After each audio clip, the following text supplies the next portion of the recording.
नमस्कार दोस्तों, scary story official में आप सबका स्वागत है।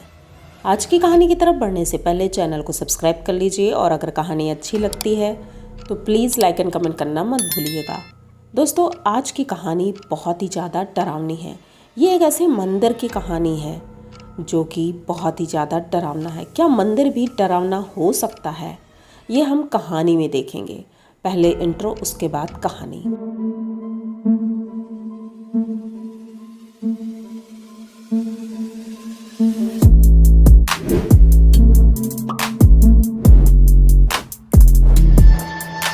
तो दोस्तों, अब देर नहीं करेंगे, कहानी की तरफ बढ़ेंगे। कहानी है एक गांव की।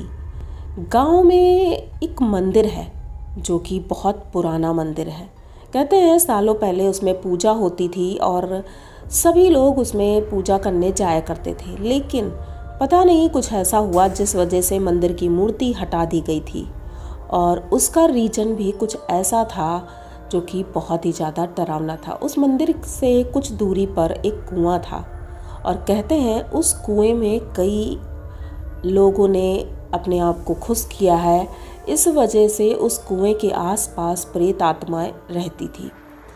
तभी से गांव के लोगों ने सोचा कि जब उस मंदिर में हम जा नहीं सकते हैं तो इससे बेहतर है कि वो मंदिर ही कहीं शिफ्ट कर दिया जाए। तो उस मंदिर की मूर्ति को हटा करके गांव में ही एक छोटा मंदिर बन गया था और उसके बाद से वो मंदिर खाली पड़ा है।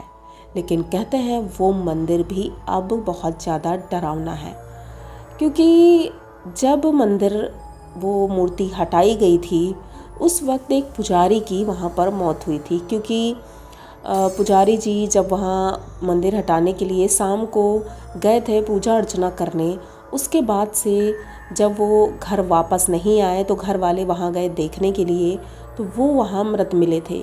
ये जानकारी नहीं मिली कि वो कैसे मरे थे, लेकिन उनकी मौत वहाँ हो गई थी और सुबह वो मूर्ति हटा दी गई थी। तो ये सारी कहानी आज से सालों पुरानी हो चुकी है, लेकिन अब कहानी नई फिर से शुरू हुई है। कहते हैं गांव में एक परिवार है जो कि बहुत ही खुशहाल है, बहुत ही अच्छा है और इन सब बातों को बिल्कुल नहीं मानता है और कहता है ये सब पुरानी बातें हैं और अब ऐसा कुछ भी नहीं होता है। तो इस परिवार में दो लड़के हैं, दिनेश और कार्तिक। ये दोनों भाई बड़े हो चुके हैं और अपना अपना काम धंधा कर रहे हैं। कार्तिक एक कंपनी में जॉब करने लगा है शहर में और दिनेश गांव में ही रहता है। कार्तिक हर वीकेंड पर आता है, मतलब सैटरडे आता है और संडे को रात में वापस चला जाता है। तो ऐसे ही दिनचर्या चल रही थी। तो आज कार्तिक को आना था, सैटरडे था और सैटरडे को कार्तिक शहर से गाँव आ रहा था। बहुत खुश था कि फाइनली त्यौहार आने वाले हैं और घर वालों के लिए उसने गिफ्ट खरीदे थे ढेर सारे, तो सारे ले कर आ रहा था और घर वालों को उसने सूचना नहीं दी थी। उसने सोचा था कि घर जा कर के ही सरप्राइज़ दूंगा। जैसे ही उनकी बस पहुंचती है गांव के किनारे और वो गांव के लिए वहां उतर जाता है, उसके बाद देखता है कि रात तो हो चुकी है, इस वजह से कोई भी साधन नहीं मिलेगा और वहां से उनका गांव, जो उनका घर था, वो 2 किलोमीटर दूर था मेन रोड से। तो अब इसके लिए इसको पैदल ही जाना पड़ता। अब सरप्राइज़ के चक्कर में उसने फ़ोन नहीं किया कि अगर फ़ोन करेंगे तो घर वालों को पता चल जाएगा। उसने सोचा गांव का कोई व्यक्ति मिलेगा तो उससे लिफ्ट ले लूँगा। लेकिन रात 9 बजे वहाँ पर कोई भी नहीं था। सन्नाटे में कार्तिक बस से उतरते ही पैदल पैदल चल देता है। इधर उधर एकदम सन्नाटा, जंगल घोर, जानवरों की आवाज़ें आ रही हैं। कार्तिक अभी तक डरा नहीं था क्योंकि वो बचपन से ही गांव में रहा है, तो उसे इन सब चीज़ों से डर बिल्कुल नहीं लगता है। वो बेधड़क आराम से चला जा रहा था।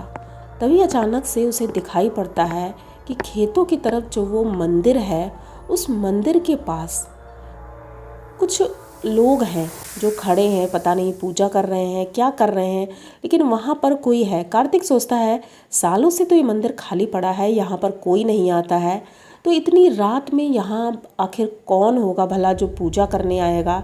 ये धीरे धीरे अपने रोड से जब जा ही रहा था तो जब वो मंदिर के ठीक सामने पहुँचता है, अब यहाँ से घर उसका लगभग 500 मीटर पर था और ये वहाँ पर खड़े होकर देख रहा था।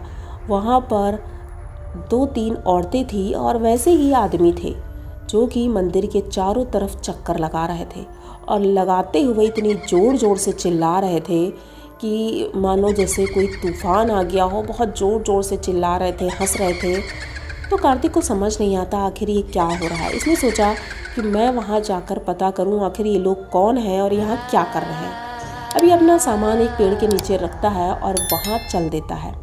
वहाँ पहुँचता है तो देखता है वो लोग अभी भी मंदिर के चक्कर काट रहे हैं।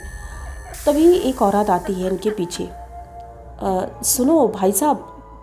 तो कार्तिक पीछे मुड़कर देखता है तो एक औरत थी, बड़ी खूबसूरत सी थी। वो कहती है कि आप यहाँ कैसे? तो कार्तिक कहता है अरे मैं शहर से आया हूँ, अपने गांव जा रहा हूँ और मैंने देखा यहाँ पर कुछ लोग हैं तो मुझे लगा कि जाना चाहिए क्योंकि सालों से यहाँ कोई नहीं आता है, लेकिन आज शायद कुछ होगा प्रोग्राम, इसी वजह से कोई यहाँ दिख रहा है। तो वो औरत धीरे से मुस्कुराती है और कहती है कि अच्छा किया जो तुम आ गए क्योंकि सालों से यहाँ कोई नहीं आया है। कार्तिक उसके इस लहजे से थोड़ा सा परेशान होता है क्योंकि उसकी क्रीपी स्माइल बहुत ज़्यादा डरा रही थी। चांदनी रात थी, इस वजह से क्लियर दिख रहे थे सब।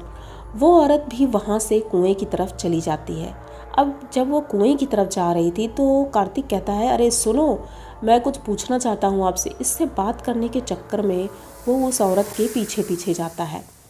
अब वो औरत उससे मुड़कर देखती है और कहती है अच्छा मतलब तुम्हें भी आना है इधर ही, मुझसे बात करना चाहते हो? कार्तिक कहता हाँ मैं पूछना चाहता हूँ आखिर ये पूजा क्या हो रही है। तो वो कहती है कि तुम भी जान जाओगे और तुम्हें भी करनी पड़ेगी ये पूजा। अगर हमारे साथ चलोगे, जो मैं कहूँगी वैसा करोगे।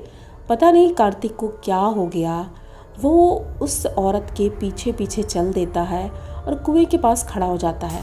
दोनों वहीं खड़े होकर बात कर रहे थे। वो औरत जो भी कार्तिक को बताती है वो तो हमें नहीं पता, लेकिन इतना पता है कि वो उस कुएं के पास खड़ा था और पता नहीं कैसे वो औरत उस कुएं में कार्तिक को गिरा देती है। अब कार्तिक उस कुएं में गिरते ही चीखना चिल्लाना शुरू करता है, लेकिन दूर दूर तक कार्तिक की आवाज़ भी नहीं पहुंचती है। अब सुबह होती है, ये गांव के लोग आना जाना शुरू करते हैं। तो जो पेड़ के नीचे सामान रखा था उस सामान को देख करके लोग अंदाज़ा लगाते हैं कि शायद कोई शहरी बाबू आए हैं, लेकिन जब उसका सामान चेक किया जाता है तो पता चलता है ये तो कार्तिक का सामान है। दिनेश आता है दौड़ करके, कार्तिक के सामान को देख करके रोने लगता है। इधर उधर देखता है, कोई भी नहीं दिखाई दे रहा था। अब दिनेश हिम्मत करता है, उस कुएं की तरफ जाता है। जैसे ही कुएं की तरफ जाता है तो देखता है वहाँ पर कार्तिक की चप्पलें पड़ी थी, सैंडल। वो सैंडल जो दिनेश ने बहुत इच्छा से खरीदी थी कार्तिक के लिए, आज वही सैंडल उस कुएं के पास पड़ी थी। दिनेश को समझते देर नहीं लगी कि कार्तिक उस कुएं के अंदर चला गया है।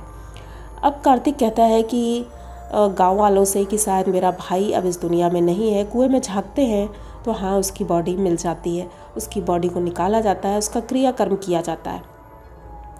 लेकिन अब इसके बाद से उस कुएं से रोज़ इतनी ज़ोर ज़ोर से आवाज़ें आती थी, बचाओ बचाओ की।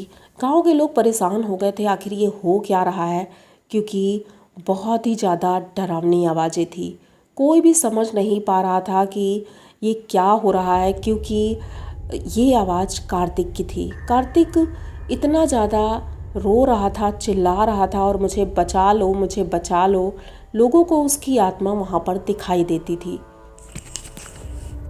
जब रात में इतनी ज़्यादा आवाज़ें आने लगी तो दिनेश अपने घर से निकलता है, एक लाठी लेता है और बस खेतों की तरफ चल देता है। अब वो मंदिर के ठीक सामने खड़ा था। उसने देखा कुछ लोग वैसे ही पूजा कर रहे हैं। कार्तिक के साथ शायद जो हुआ था आज वो दिनेश के साथ हो सकता था, लेकिन दिनेश बहुत ज़्यादा मेंटली स्ट्रांग था और उसके मन में ये था कि मुझे कार्तिक की मौत के बारे में जानना है।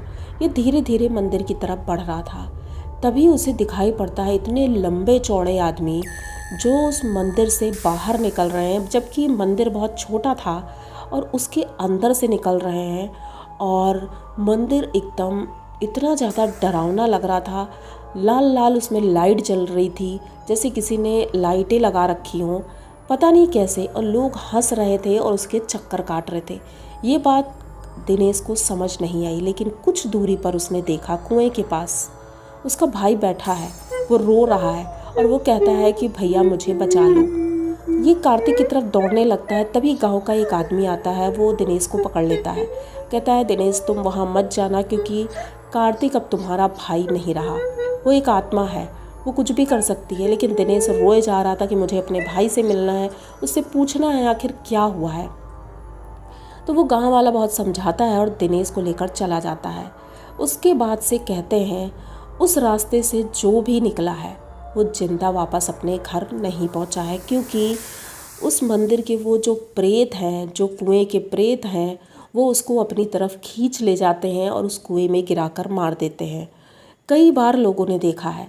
दिनेश अपने घर चला जाता है और उसके भाई की मुक्ति के लिए वो कई प्रयास करते हैं, लेकिन कहते हैं ना, इतनी जल्दी किसी को मुक्ति नहीं मिलती। उसका भाई भी आज भटक रहा है, लोगों को दिखाई देता है, रोते चिल्लाते हुए दिखाई देता है, और उसी मंदिर के आसपास या कुएं के आसपास वो बैठा रहता है। लोग देखते हैं जो दिन में जाते हैं, लेकिन शाम को 5 बजे के बाद कोई भी उस मंदिर की तरफ नहीं जाता है। तो आप लोगों को अगर ये कहानी अच्छी लगी हो तो प्लीज़ चैनल को सब्सक्राइब करिए, लाइक कमेंट करिए, शेयर करिए, और इसी तरह की नई नई कहानियाँ मैं लेकर आती रहती हूँ। तो मिलते हैं फिर किसी नई कहानी में, तब तक के लिए डरते रहिए।